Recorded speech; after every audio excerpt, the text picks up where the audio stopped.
Early morning, I'm back down here. I guess this is a sign of progress when I leave the workbench looking like this. I don't ever do this. But I did it. It's a mess. But let's try something different here, okay? We've all been watching this debacle get built.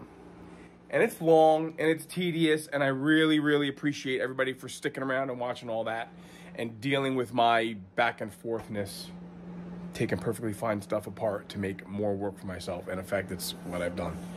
What I want to do is try this video in a format where we start and finish something, one thing, so that maybe there's this sense of completion. It might be good for all of us. Certainly going to be good for my noodle here. And maybe the viewers, you viewers, will say, okay, this guy actually is getting something accomplished, not just, you know, week after week of whatever. So, no, I'm not getting into the dashboard. I'm not going to fix this dashboard in one episode. There's going to be a minute. Let's talk about this. I'm going to show you guys really, really close up. We have significant rot in here. Now, this is where the tree fell, crashed the roof down. This was all pinched shut. It's supposed to look like this, but it clearly does not. So what I'm going to do is clean up all the rust, really see what's there. And I think this is going to be, in my head, this is going to be a start to finish project. You're going to see it now. I'll turn the camera around quick before I really take it apart. Show you what I'm working with, wire wheel it, clean it up, let's fix it, and we can all celebrate together. Let's try that out.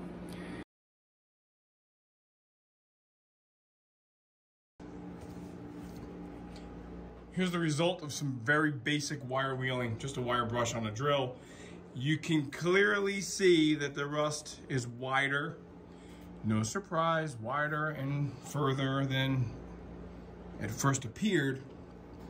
Lots of little pinholes in places. And let me get something better to point with here. So there's pinhole, very heavily pitted metal, but I'm not cutting the A-pillars apart here. Not happening. I'm just not doing it. I'll clean it up more with a mini flap disc. This is a pretty severe hole, which I'll clean up.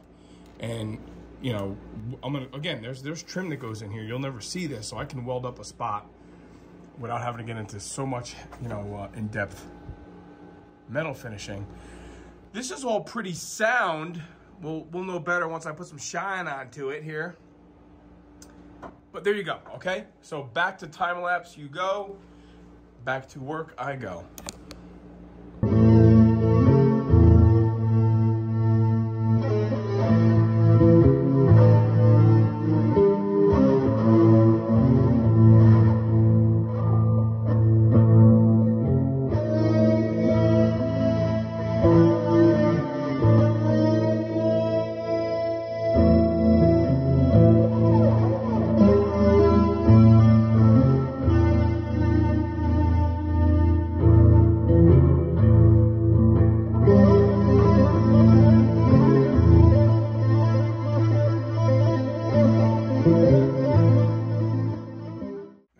I rolled the car back a little bit, get a little bit better lighting.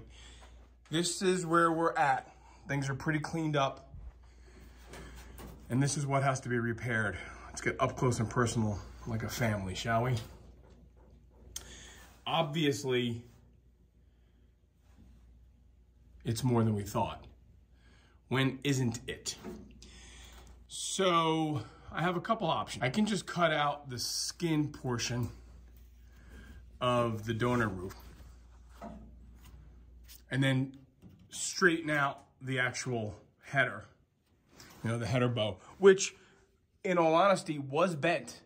You could actually see that rust line right there. It was bent down. And actually local kid Justin came over, different Justin came over and helped me the other night, and we put an old floor jack in here and just started banging and lifting and hoisting, and we straightened that out to where I think I'm pretty happy. I got a decently consistent measurement across the front, other than this portion here, obviously.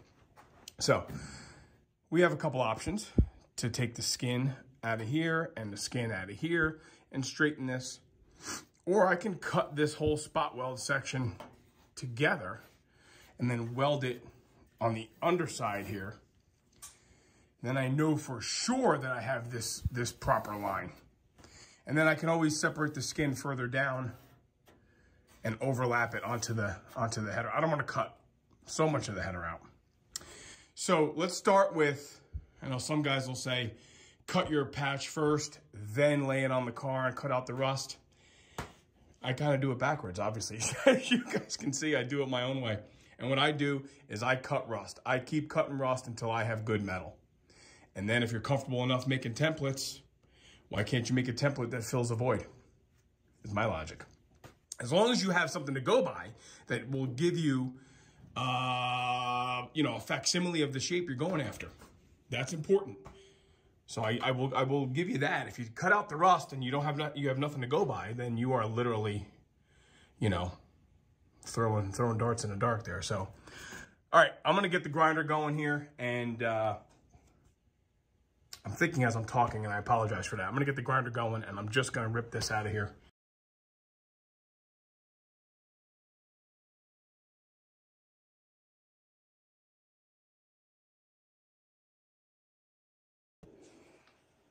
I'd like to share with you what I mean when I say I cut rust until the metal feels thicker, till it feels harder. When you're running a cutoff disc like this guy, and you're going through thin rusty metal, it just eats.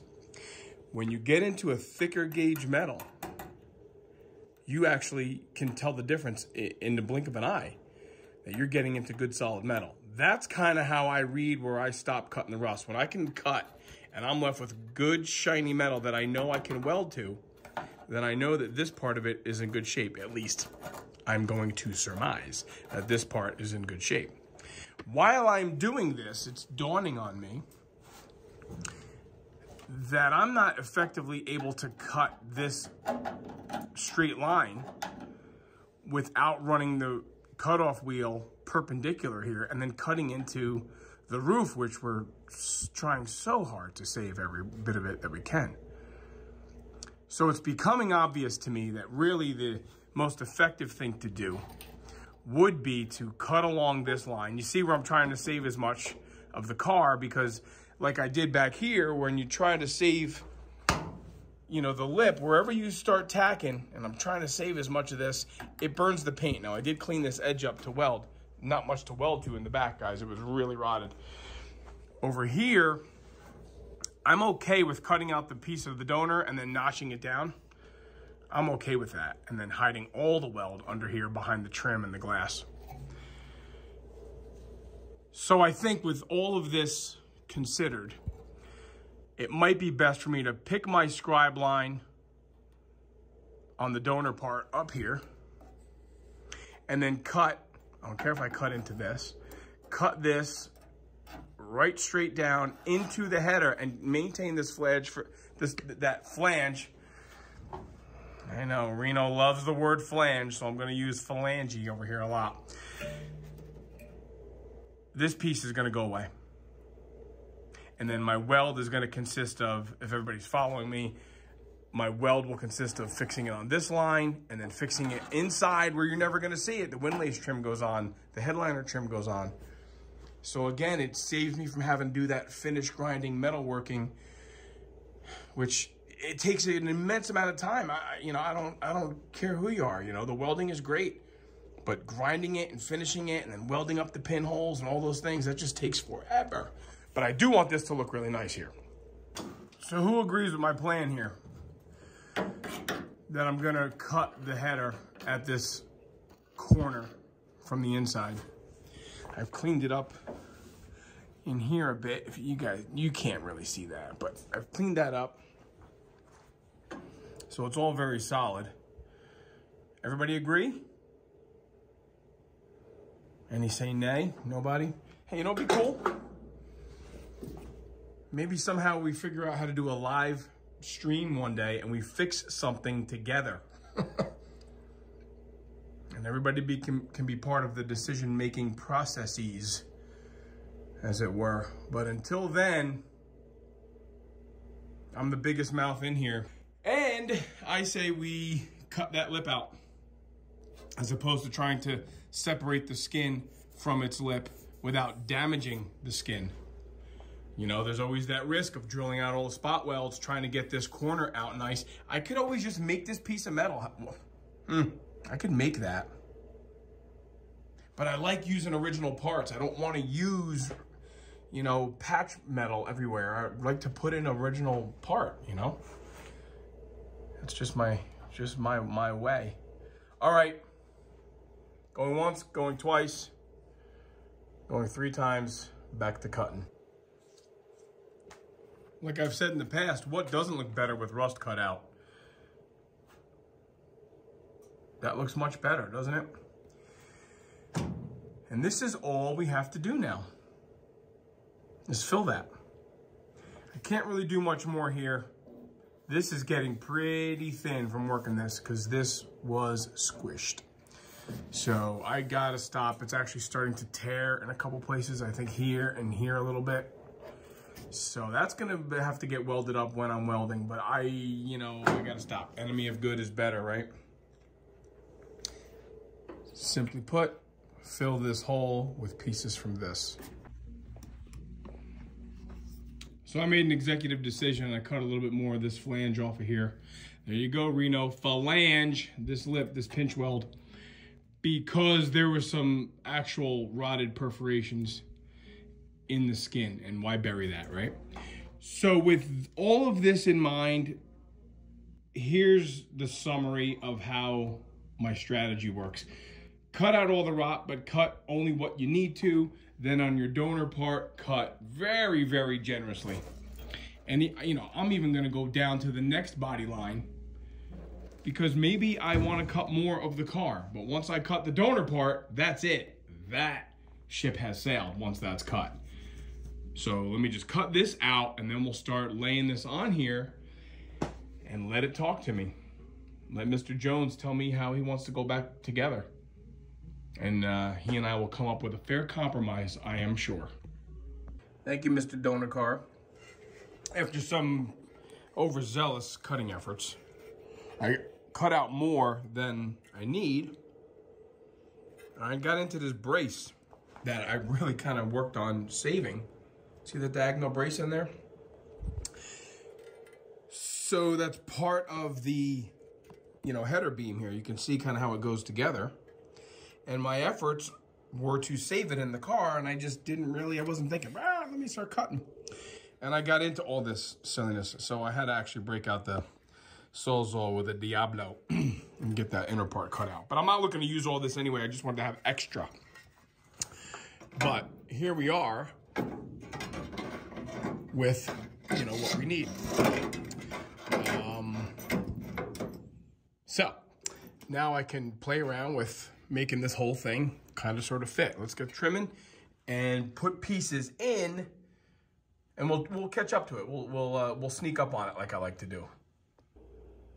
It starts coming together when you trust the process. There's obviously the void out of the donor beak of the roof, and this is the piece just kind of starting to figure out how it wants to go. Obviously, I don't intend to use anywhere near this much, but I want to be able to, have some room for error here. Let me keep playing, but this is what things look like. Little by little, it'll get in there, I promise. Just keep chipping away, guys. Just keep chipping away. Try and get your lines. Come on, focus. There you go. Try and get your cut line to match your donor part line. And just go slow. Just go slowly.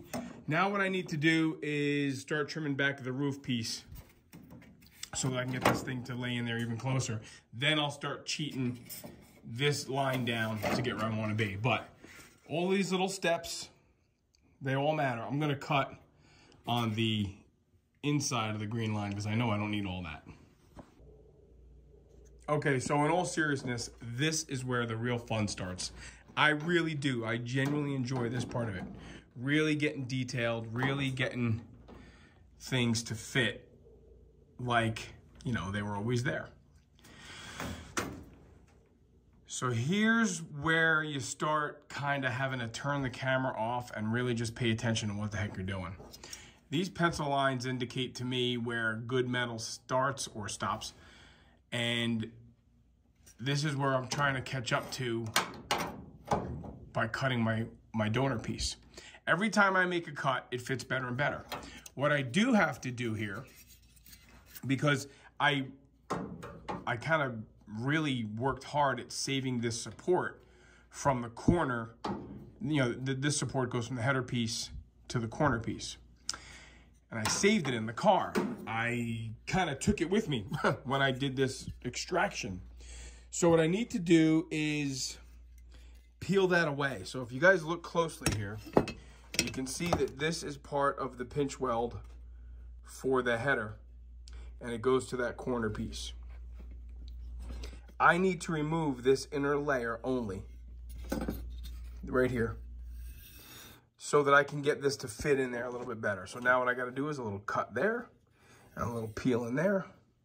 And you know, this is part of the whole taking your time kind of game, especially because we really are trying to play the archaeology game. We're trying to save as much of this car's story as we can. And that means not cutting into huge portions of sheet metal. It means cutting good pieces of this, like this, apart to fix that. So these are the things that just, they're tedious, and you gotta slow down and pay attention to what you're doing. Now is when it gets for real. I mean, for real.